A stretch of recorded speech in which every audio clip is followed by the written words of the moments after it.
Example number 6 NCERT का chapter number 9 का बच्चों एग्जाम्पल नंबर 6। क्वेश्चन ये है the angle of depression of the top and bottom of a 8 metre tall building. क्या बोला जा रहा है? कोई 8 मीटर, कितने मीटर? 8 मीटर टॉल बिल्डिंग है। ये मान लो एक बिल्डिंग है, इसकी हाइट कितनी है बिल्डिंग की? 8 मीटर। ऐसा क्वेश्चन बच्चों दिया गया है। 8 मीटर हाइट है बिल्डिंग की और आगे बोला जा रहा है from the top of a multi storeyed building. एक बिल्डिंग और है वो मल्टी स्टोरेड है। मल्टी स्टोरेड का मतलब कोई बताए?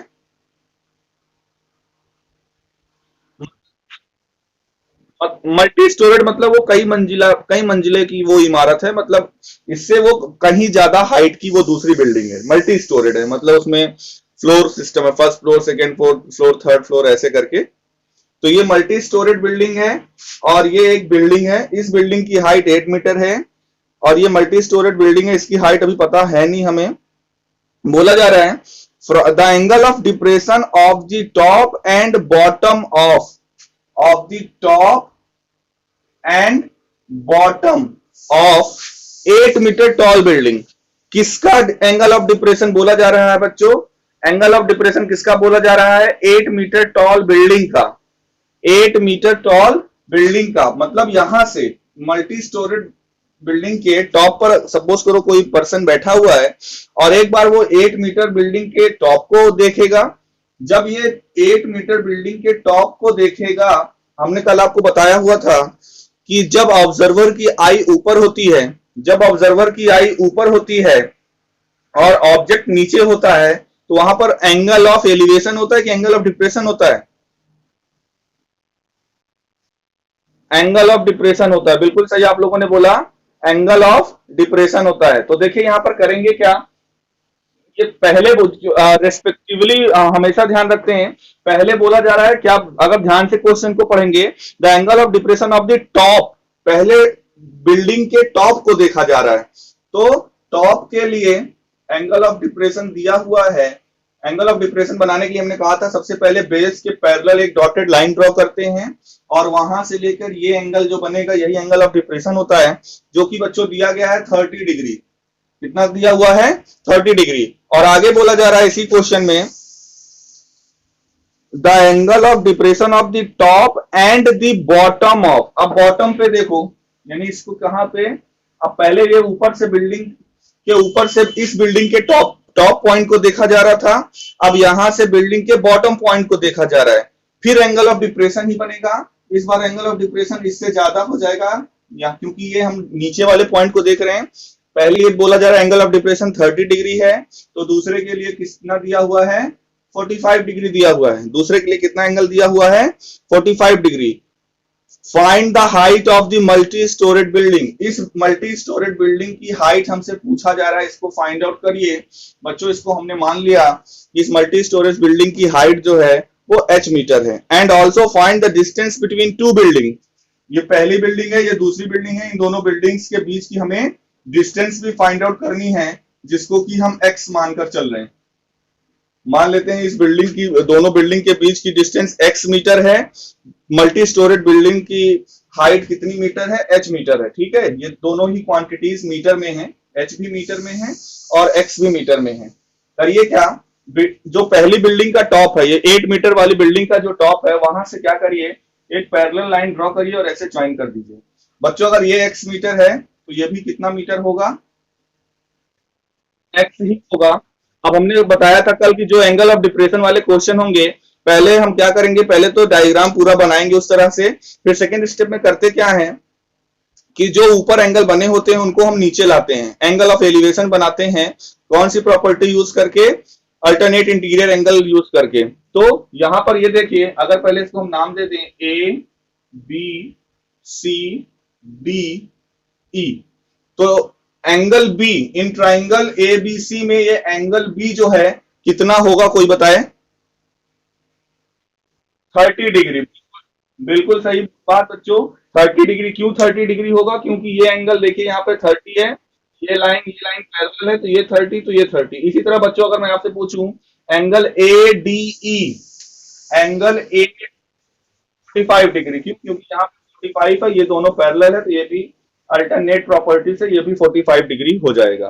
ठीक है, फिगर पे जितना काम हमको करना था हमने कर लिया है बच्चों। अब हमें हाइट और डिस्टेंस निकालना है। तो दो ट्राइंगल हमारे पास हैं, एक ट्राइंगल है एबीसी और एक ट्राइंगल है एडीई। तो पहले लिखेंगे इन ट्राइंगल एबीसी, और उसके बाद दूसरा ट्राइंगल कौन सा लेंगे?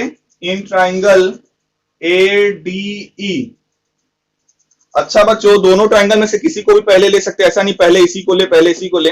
अगर हम एडीई की बात करें तो अगर यहां पर लें tan 45, क्या ले लें?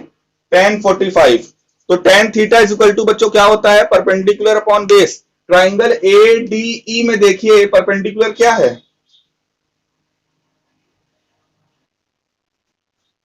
यस, परपेंडिकुलर एच है, बेस है बच्चों एक्स, है ना?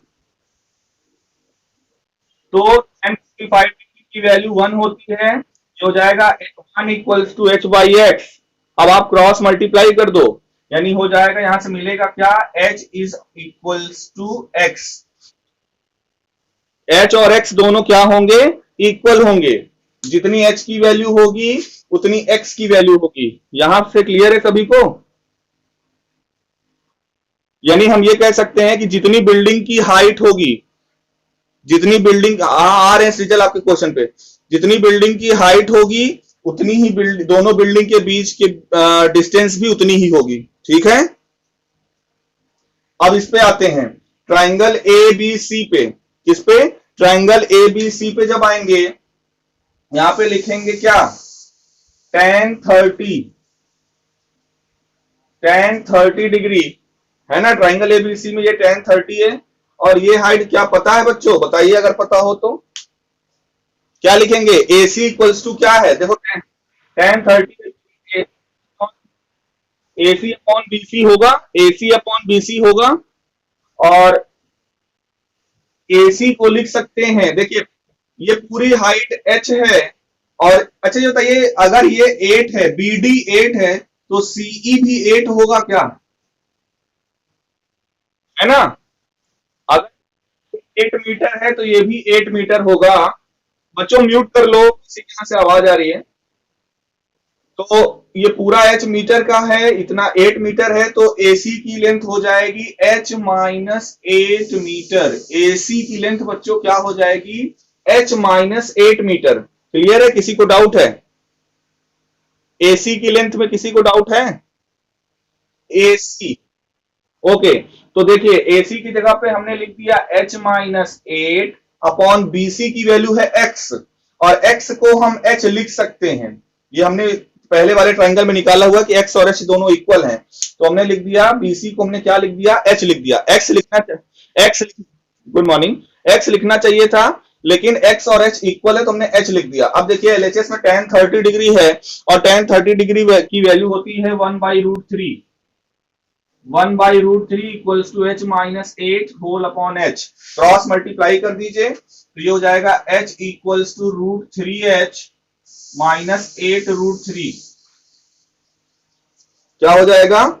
H equals to √3H minus 8√3। अब करेंगे क्या? 8√3 को LHS में भेजिए और H को RHS में भेजिए, तो क्या आएगा? देखिए ये हो जाएगा 8√3 equals to √3H minus H, यही आएगा। अगले स्टेप में 8√3 इक्वल्स टू H बच्चों कॉमन ले लीजिए, तो बचेगा √3 माइनस 1। फिर क्या करिए? H इक्वल्स टू ये हो जाएगा 8√3 और अपॉन में √3 माइनस 1।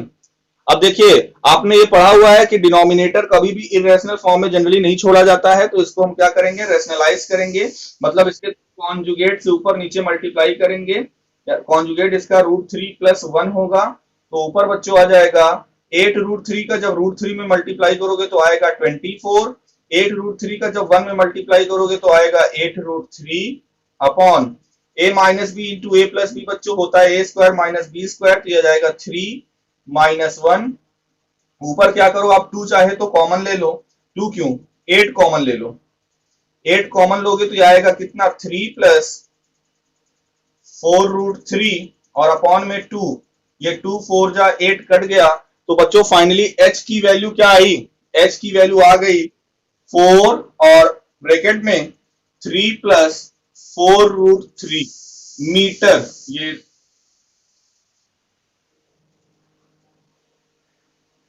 3 प्लस √3 बचेगा, सॉरी, हाँ हाँ ठीक है ठीक है, 8 कॉमन लेंगे तो यहाँ पे 3 बचेगा और यहाँ पे √3 बचेगा, सही कह रहे हो, तो ये हो जाएगा 4 कॉमन लेंगे तो 3 2 2 4 जा 8, 3 प्लस √3 यानी 4 इंटू 3 प्लस √3, यही आएगा। क्लियर है सभी को, किसी को कोई डाउट? बिल्डिंग की हाइट क्या आ गई, 4 इंटू 3 प्लस √3, और हमने बताया था जो बिल्डिंग की हाइट होगी वही दोनों बिल्डिंग के बीच की डिस्टेंस भी तो वही होगी, तो यही था बिल्कुल, h इक्वल्स टू x था, तो ये हाइट भी हो, यही हाइट है और इतना ही दोनों बिल्डिंग के बीच की डिस्टेंस भी है। किसी को कोई डाउट इतने में?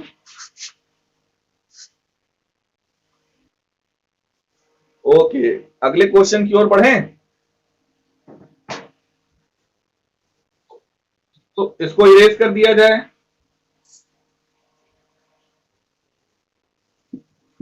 ओके, तो अगला क्वेश्चन, हाँ सृजल तुम कुछ बोल रहे थे किसी क्वेश्चन के बारे में, सृजल केसरवानी, कौन किस चीज का, एक्सरसाइज का 9.1 क्वेश्चन नंबर 6, क्यों? ओके, सभी लोग बच्चों जरा देख लीजिए, एनसीईआरटी का एक्सरसाइज 9.1 क्वेश्चन नंबर 6, देखते हैं क्या है। 9.1 क्वेश्चन नंबर 6, ठीक है, ये भी अच्छा क्वेश्चन है, थोड़ा सा हल्का सा दिमाग लगाना है, और बाकी तो हल्का सा दिमाग लगाओगे तो प्रीवियस की तरह ही है, हो जाएगा, बस एक सेकेंड। तो क्वेश्चन नंबर बच्चों, question number 6, NCERT exercise 9.1 question number 6। तो देखिए बच्चों, क्वेश्चन क्या है, बोला जा रहा है 1.5 मीटर टॉल बॉय, कितने मीटर, 1.5 मीटर टॉल बॉय, एक लड़का है जिसकी हाइट 1.5 मीटर है, 1.5 metre tall boy is standing at some distance from a 30 metre tall building, मतलब एक 30 मीटर की कोई टॉल बिल्डिंग है और उससे ये बॉय जो है कुछ डिस्टेंस पर खड़ा है, ठीक है, कोई दिक्कत यहां तक, किसी कोई दिक्कत? आगे बोला जा रहा है the angle of elevation from his eyes to the top of the building. अच्छा ये बताइए उसकी आई कहां पर होगी, यहां पर होगी कि यहां पर होगी, बच्चे की, लड़के की ऊपर टॉप होगी ना, और तो क्या बोला जा रहा है कि बिल्डिंग के टॉप का एंगल ऑफ एलिवेशन, तो जाहिर सी बात है जो एंगल बनेगा वो आई पर बनेगा, और ये पॉइंट यहां पर है, तो इसको क्या करेंगे, ऐसे हम पैरेलली इससे ज्वाइन कर देंगे, तो ये एंगल की बात हो रही है ना, इसी एंगल की बात हो रही है कि नहीं,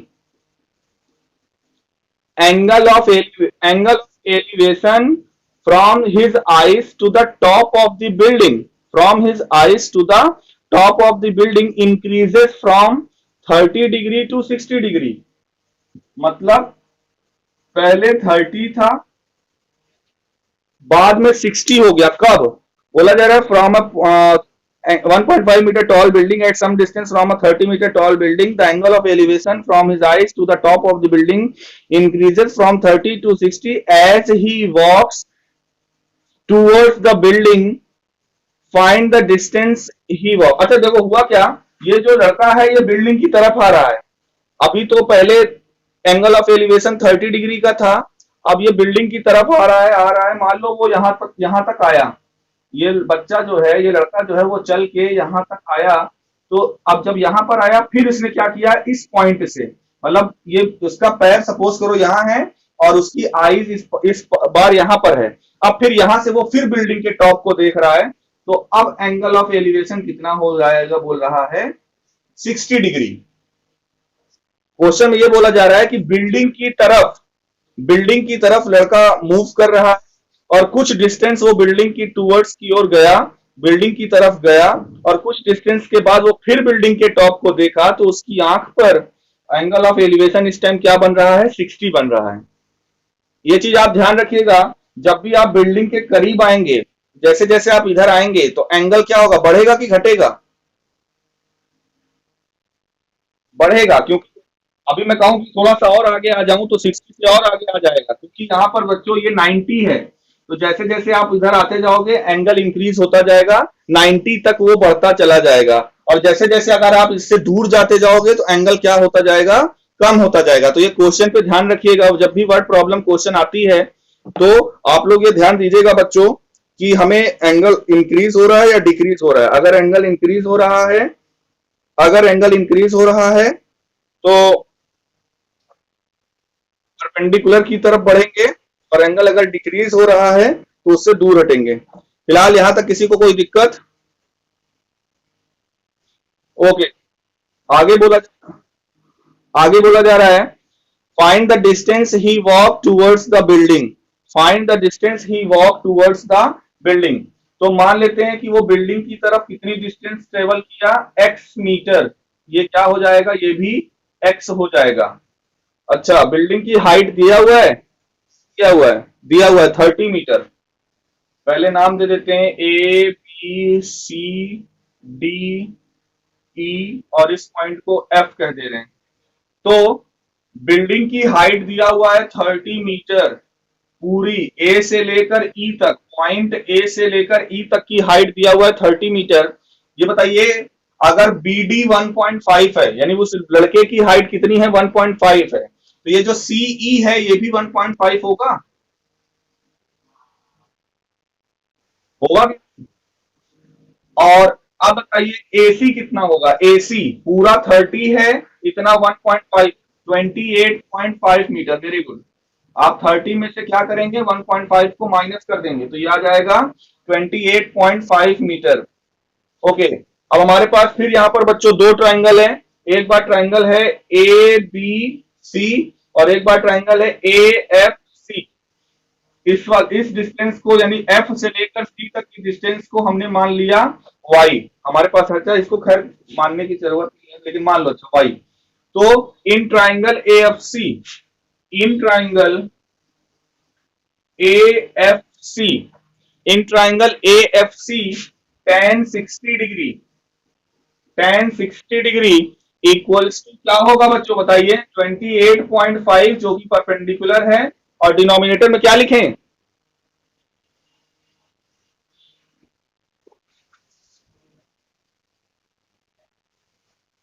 यस। म्यूट म्यूट कर लो अपने आप को, सभी लोग, डिस्टर्ब हो रहा होगा। अपने आप को म्यूट कर लो, जब हम पूछे तब एक कोई अनम्यूट करके रिस्पॉन्स दे दिया करो। तो tan 60 equals to 28.5 upon Y. tan 60 की वैल्यू बच्चों होती है, tan 60 की वैल्यू होती है √3। √3 इक्वल्स टू 28.5 अपॉन वाई।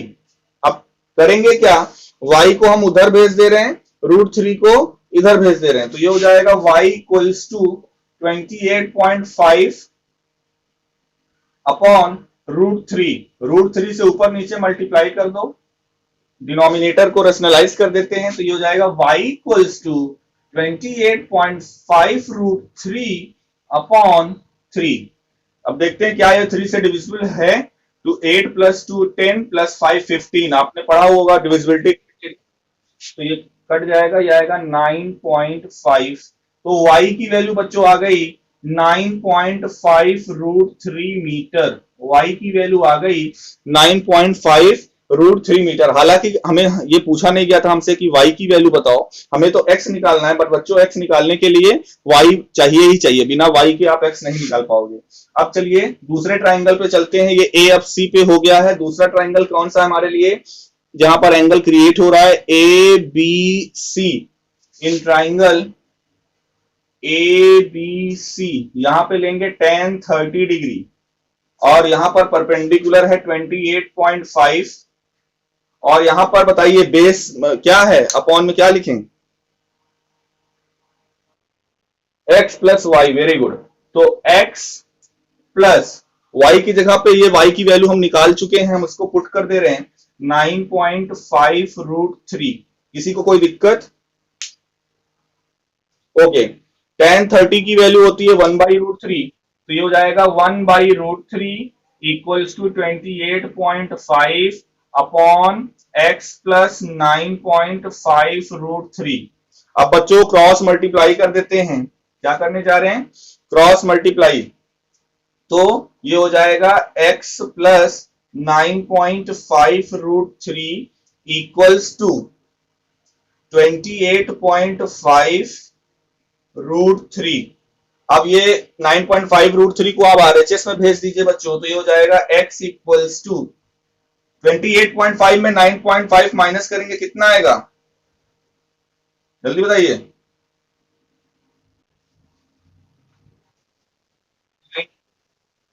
19√3 आएगा क्या? तो x की वैल्यू बच्चों क्या आ गई, 19√3 मीटर। हाँ, किसी को कोई दिक्कत इतने में बताइए, जल्दी से देख लीजिए। हाँ बोलो।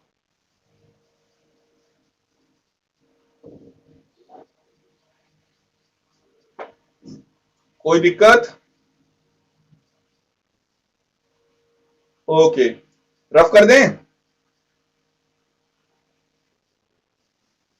चलो रफ कर देते हैं। और किसी का कोई क्वेश्चन? हाँ, क्वेश्चन नंबर 8 कौन बोल रहा है ये? हाँ शुभम बता रहे हैं। एनसीईआरटी एक्सरसाइज 9.1 क्वेश्चन नंबर 8 बच्चों जरा देख लीजिए।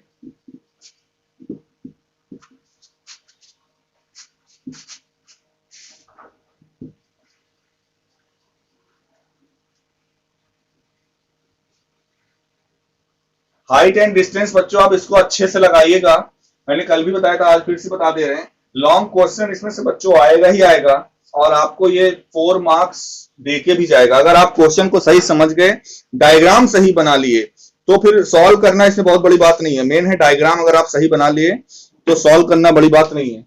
चलिए क्वेश्चन नंबर 8 पे आते हैं। एनसीईआरटी एक्सरसाइज 9.1 क्वेश्चन नंबर 8 क्या बोला जा रहा है, a statue is 1.6 metre tall, stands on the top of a pedestal. Pedestal क्या होता है, कोई बताएगा? हाँ बिल्कुल बिल्कुल बिल्कुल, स्टैचू अब एकदम जमीन पे तो रखा नहीं जाता। आप देखे होगे, कोई भी स्टैचू देखे होगे तो पहले उसके लिए कुछ पेडिस्टल बना रहता है, उसके ऊपर स्टैचू होता है। पेडिस्टल मतलब जिसपे वो स्टैचू खड़ा होता है। तो कहने का मतलब ये पेडिस्टल है और उसके ऊपर एक स्टैचू है, और स्टैचू की हाइट दिया हुआ है टॉल 1.6 मीटर। 1.6 मीटर ये केवल स्टैचू का दिया हुआ है हमें, ये यहां से मान लो लेकर ये यहां तक स्टैचू है, 1.6 मीटर का स्टैचू है जो कि एक पेडेस्टल पर खड़ा हुआ है। From a point on the ground the angle of elevation of the top of the statue is 60 degree.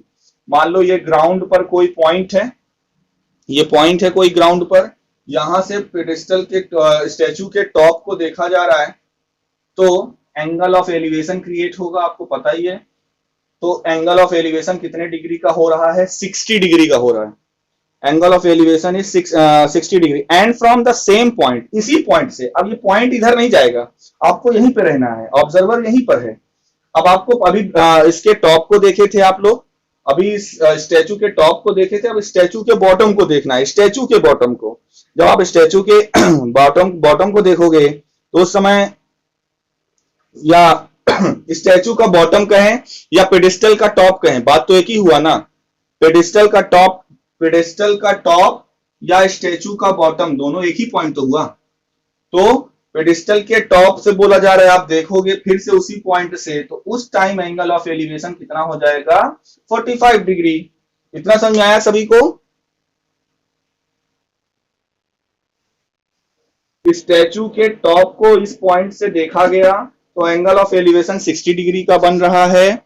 फिर स्टैचू के बॉटम को, या यूं कहें पेडिस्टल के टॉप को, उसी पॉइंट से देखा गया एंगल ऑफ एलिवेशन 45 डिग्री का हो रहा है।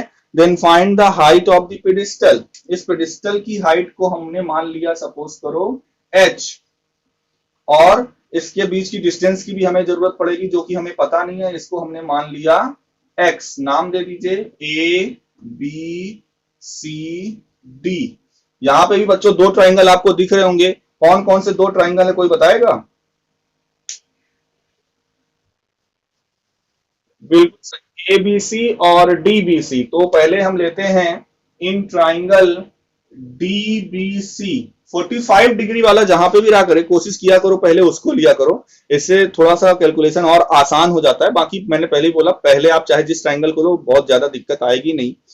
तो इन ट्राइंगल डीबीसी में एंगल ऑफ एलिवेशन देखिए, एंगल बी बना हुआ है 45 डिग्री का, तो tan 45 लेंगे तो परपेंडिकुलर यहां पर है h और बेस क्या है x है।